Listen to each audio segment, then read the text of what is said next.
Hello students, कैसे हैं आप लोग। आई होप आप लोगों की पढ़ाई बहुत अच्छी चल रही होगी। देखिए, हम लोग जो है वो भौतिकी विज्ञान के महत्वपूर्ण एमसीक्यू सॉल्व कर रहे हैं। तो चलिए शुरू करते हैं। देखिए, फर्स्ट क्वेश्चन दिखाई दे रहा होगा कि सूर्य का जो प्रकाश है, तापमान, वर्षा, दाब एवं वायु वेग एक साथ मिलकर क्या बनाते हैं। तो याद रखिएगा कि जब भी सूर्य का जो प्रकाश है, तापमान, वर्षा और दाब, वायु वेग एक साथ मिलते हैं तो सम्मिलित रूप से जलवायवीय कारक का निर्माण करते हैं। यानी इसको शॉर्ट में बोल सकते हैं कि जलवायु का निर्माण करते हैं। आगे देखिए क्या लिखा हुआ है, सौर ऊर्जा का क्या कारण है। बताइए, सौर ऊर्जा का क्या कारण है। तो सौर ऊर्जा का कारण है संलयन अभिक्रियाएं। क्या है? संलयन अभिक्रियाएं। देखिए, सूर्य से निरंतर प्राप्त होने वाली ऊर्जा का जो स्रोत है वो वास्तव में क्या है? सूर्य के अंदर हो रही नाभिकीय संलयन अभिक्रियाएं। नाभिकीय संलयन के सिद्धांत के आधार पर हाइड्रोजन बम का निर्माण किया जाता है। ये बात आप लोगों को पता होगा। कई बार ये क्वेश्चन भी पूछ लिया जाता है कि हाइड्रोजन बम के निर्माण के लिए कौन से सिद्धांत का प्रयोग होता है या फिर कौन से सिद्धांत का जो है वो यूज़ किया जाता है। तो याद रखिएगा इस बात को, नाभिकीय संलयन का सिद्धांत।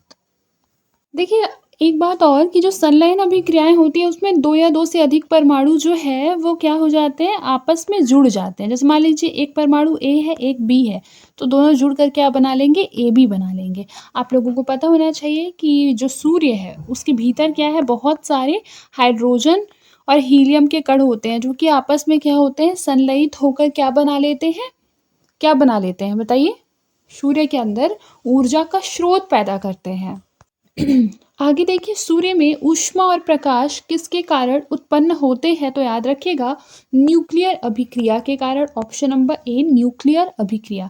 देखिए, सूर्य में ऊष्मा और प्रकाश नाभिकीय संलयन के द्वारा उत्पन्न होता है। हाइड्रोजन हीलियम में परिवर्तित होकर नाभिकीय संलयन अभिक्रिया के द्वारा ऊष्मा एवं ऊर्जा को निर्मुक्त करता है।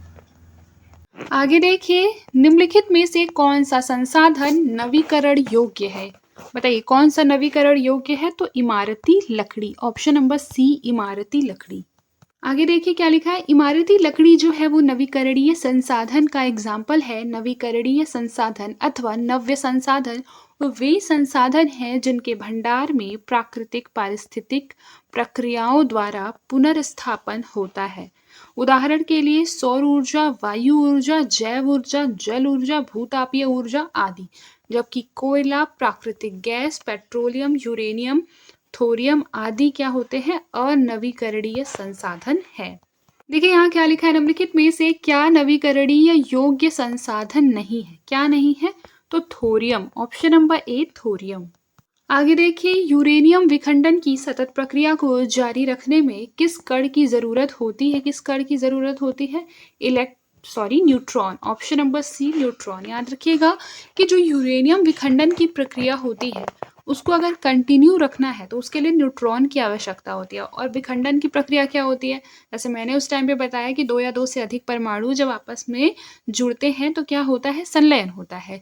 लेकिन मान लीजिए दो परमाणु है, एक ए है और एक बी है, वो क्या हो रहे हैं, वो टूट रहे हैं एक दूसरे से। ठीक है, तो उसको क्या बोलते हैं, उसको बोलते हैं विखंडन की प्रक्रिया। देखिए यहाँ पर लिखा हुआ है कि यूरेनियम विखंडन की प्रक्रिया में यूरेनियम 235 परमाणु पर न्यूट्रॉनों की बमबारी की जाती है, जिससे उसका जो नाभिक है लगभग दो समान भागों में टूट जाता है। साथ ही इस प्रक्रिया में दो या दो से अधिक यानी दो या तीन न्यूट्रॉन क्या होते हैं, बाहर निकलते हैं, यानी कि विमोचित होते हैं। ये न्यूट्रॉन क्या होता है, अन्य 235 यूरेनियम 235 जो है उससे बेसिकली परमाणु के नाभिकों को तोड़कर ऊर्जा और न्यूट्रॉन को विमोचित करते हैं तथा यह प्रक्रिया क्या होती है, इसी प्रकार चलते रहती है। आगे देखिए, PM 2.5 दर्शाने वाली वायु की गुणता अधिक खतरनाक होती है। क्यों होती है, वृद्ध पुरुषों और महिलाओं के लिए। ऑप्शन नंबर डी, वृद्ध पुरुषों और महिलाओं के लिए। फिर देखिए क्या लिखा है, पीएम 2.5 का अर्थ होता है वायु में उपस्थित ऐसे कण युक्त पदार्थ से है जिनके कणों का जो आकार है वो 2.5 माइक्रोमीटर या फिर इससे कम होता है।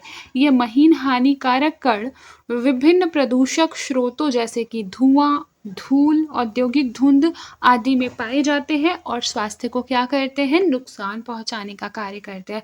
आप लोगों को पता होना चाहिए कि जो धूल के कण होते हैं अगर वो फेफड़ों में पहुंच जाते हैं तो आपको लंग्स में क्या हो सकते हैं, इन्फेक्शन हो सकते हैं। ठीक है, लंग्स से रिलेटेड, फेफड़ों से रिलेटेड बीमारी हो सकती है।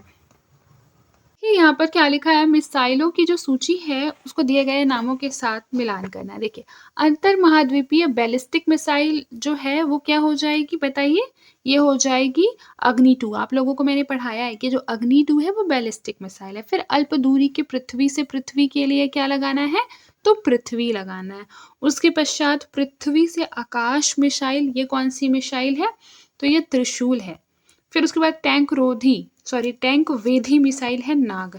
देखिए इसको याद करने का मैं आपको एक ट्रिक बताती हूँ। पृथ्वी से आकाश जो है ना वो आप कैसे याद रख सकते हैं मैं आपको बताती हूँ। देखिए ये मैं बोल रही हूँ, ठीक है, पृथ्वी से आकाश त्रिशूल है। तो देखिए मान लीजिए एक व्यक्ति है, ठीक है, एक व्यक्ति है, उसने क्या कर रहा है, उसे त्रिशूल चलाना है। ठीक है, उसे क्या करना है, त्रिशूल चलाना है। अब वो त्रिशूल चलाएगा तो मान लीजिए वो पृथ्वी पर खड़ा है तो वो त्रिशूल चलाएगा तो त्रिशूल कहाँ फेंकेगा, ऐसे ऊपर की ओर ऐसे फेंकेगा। तो वो कहाँ से कहाँ की ओर गया, ये पृथ्वी से आकाश की ओर गया। आप ऐसे इसको समझकर जो है वो निमोनिक्स बना सकते हैं। आगे देखिए लिखा है, निम्नलिखित में से कौन सा गुण भारी पानी में नहीं होता है। तो याद रखिएगा कि जो भारी पानी है यानी हैवी वाटर है उसका क्या होता है, उसका क्वथनांक साधारण पानी से कम होता है। इस बात को याद रखिएगा। क्वथनांक यानी बॉइलिंग पॉइंट जो है वो कम होता है भारी पानी का। देखिए यहाँ नहीं होता है पूछ रहा है, इस बात को याद रखिए। यानी कि आप कह सकते हैं कि जो साधारण पानी है, ठीक है, उसका जो क्वथनांक है वो तो 100 डिग्री सेंटीग्रेड होता है, सबको पता है। लेकिन जो भारी जल है उसका 101.4 डिग्री सेंटीग्रेड होता है। ठीक है, यानी कि भारी जो पानी होता है उसका क्वथनांक, बॉइलिंग पॉइंट जो होता है वो क्या होता है, ज़्यादा होता है साधारण पानी से। देखिए यहाँ लिखा भी है, भारी पानी का घनत्व साधारण पानी से अधिक होता है और उसका जो बेसिकली बॉइलिंग पॉइंट है वह भी क्या होता है, अधिक होता है। भारी पानी का हिमांक भी क्या होता है, अधिक होता है। क्वथनांक भी अधिक होता है, हिमांक भी अधिक होता है। और याद रखिएगा कि जो भारी पानी होता है वह संक्षारण उत्पन्न करता है।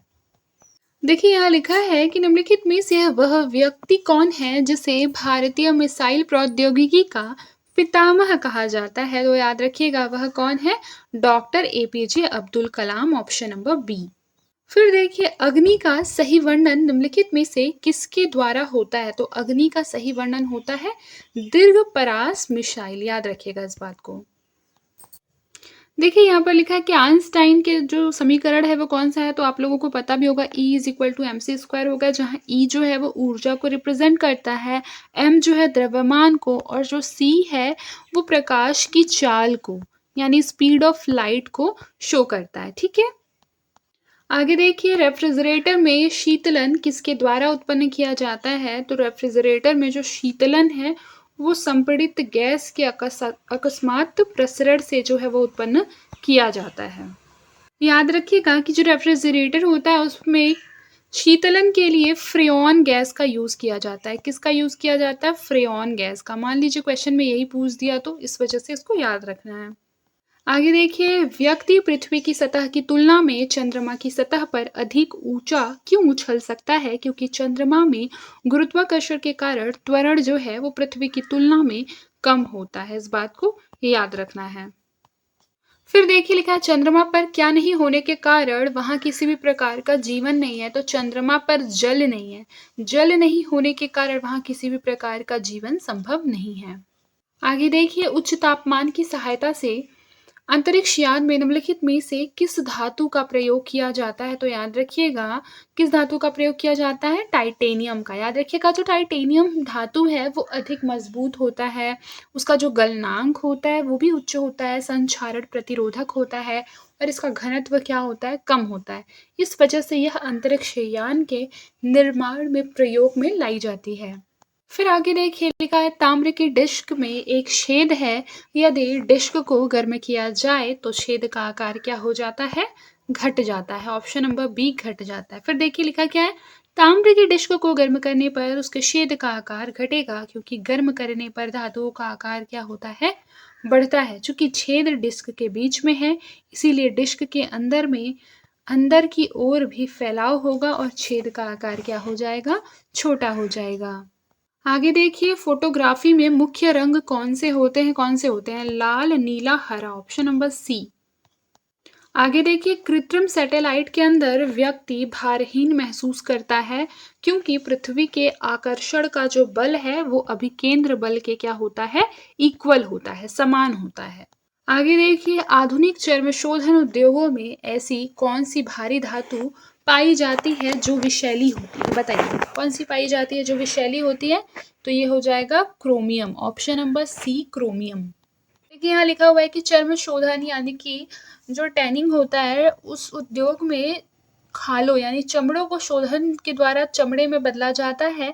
यह शोधन जो है वो दो तरीके से किया जाता है। प्रथम में अवारम, कुन्नाम, बबूल, बाटिल आदि के छालों से चमड़े का शोधन किया जाता है और दूसरे तरीके में बाइक्रोमेट, क्रोमियम सल्फेट आदि रसायनों के प्रयोग से चर्म शोधन किया जाता है।